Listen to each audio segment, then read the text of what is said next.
I like divisive films. It's fun to have an opinion that goes against the grain sometimes, and in general, division means better debates. So when I saw the reviews for Suicide Squad, I was pepped. A radically different DC movie, with a great director and a strong visual style, and half the audience hates it. Excellent. Sign me up. Unfortunately, I then watched the film, which somewhat ruined the illusion. Despite my high hopes, Suicide Squad isn't a divisive movie, it's not good, it doesn't even really work as a film. I'm not going to give a proper review to the movie because, as any viewer can see, at best it's a disappointment and at worst it's a colossal failure of a movie. Instead, I'm going to give you a few reasons as to why I think it failed. Poor editing is the standout problem with the film and something that I think every viewer will notice when they watch it. It's not even like it's just bad editing, it's editing which deliberately runs counter to what was obviously the original intention of the film. Take the opening of the movie, or more like the 4 or 5 openings that it has. We get to see the members of the squad in prison, then Amanda Waller in the restaurant, then Moon in the cave, then Deadshot's hit on that mobster guy. Interspersed with this are origins for some characters, even those who get origins told again later on. You would have thought DC had learnt their lesson with all the problems on Batman vs Superman, a film so poorly put together that the director started advertising the Ultimate Edition Director's Cut Blu-ray before the original theatrical release had actually even happened. That's the movie equivalent of Day 1 release patch DLC.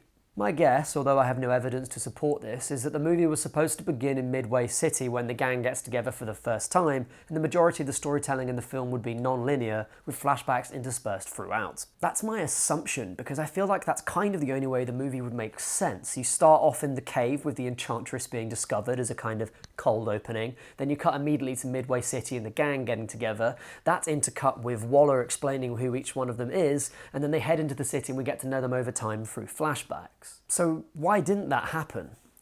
Well, throughout the film it's clear that someone, somewhere at some time had an idea about how the movie was supposed to feel, what its tone was supposed to be. I like David Ayer's previous films, so I'm going to go ahead and assume it's him. He was, after all, directing the movie. But at some point during production, either because BVS was so divisive or because Deadpool did so well, they decided to try and change the tone of the film. Extensive reshoots appear to have added a bunch of jokes, most of which are not funny, but that's not the main thing that bothered me. What really got to me was the bloodless carnage. This feels like a film that was designed to have blood in it, and yet relatively early on in the movie, someone gets their head blown off clean from their body, and there's no blood. Somehow that almost feels more dishonest and more violent than a movie where they would just have blood in the picture. If you want to have a movie about bad guys but you're not allowed to have blood, you've got a problem on your hands. In a film where the story structure has already been massively messed around in the editing stage, an uneven tone alienates the audience even further. The biggest victim of this is the relationship between Harley Quinn and the Joker, which in the comics is portrayed as being tense and abusive and all about power struggles, whereas here it's being portrayed as, they almost try to portray it as a proper loving relationship, which is horrible, really. And that leads me on to another problem with the movie. There are too many characters in this film. Don't get me wrong, I think they're good characters overall, and in the comics they're very interesting, which means they could contribute in their own way to a good Suicide Squad movie.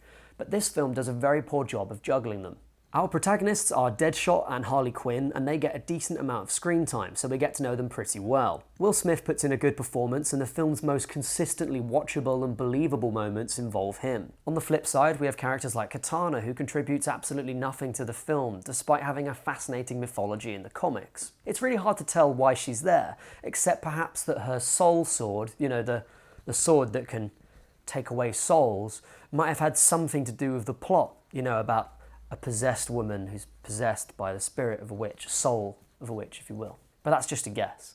Worst of all is Killer Croc, a very interesting character in the comics who is not at all likeable, interesting, or useful in this film. This is what happens when you try to use a film to sell action figures. You end up with an unconvincing advert. Being charitable, the character of Diablo is probably the most promising one in the film. With a clear character arc that's tragic and slowly revealed throughout the film, as well as a surprising twist at the end, he's an example of the film that Suicide Squad could have been. But it isn't. Last big problem, DC has a massive obsession with Marvel and with the shared cinematic universe. In the end, this film was made to compete with Marvel's movies, no bones about it.